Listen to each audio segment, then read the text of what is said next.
അച്ഛന്മാരെ, മറ്റു ഭാരവാഹികളെ, പുതിയ ആകാശവും പുതിയ ഭൂമിയും എന്ന് പറയുന്നത് പോലെ ഒരു പുതിയ സ്വപ്നമായിട്ടാണ് നമ്മൾ കടന്നു വന്നിരിക്കുന്നത്.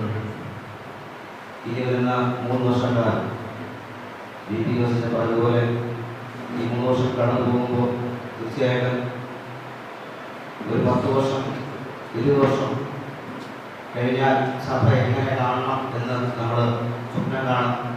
ആ സ്വപ്നം അതിൻ്റെ ഒരു പരമോന്നതിയിൽ എത്തിക്കുവാൻ നമുക്ക് ഒരു 90% അല്ലെങ്കിൽ 50% നമുക്ക് അതിനുവേണ്ടി പരിശ്രമിക്കാൻ കഴിയാൻ വളരെ ഉദാഹരണമാണ് ഈ സമിതി.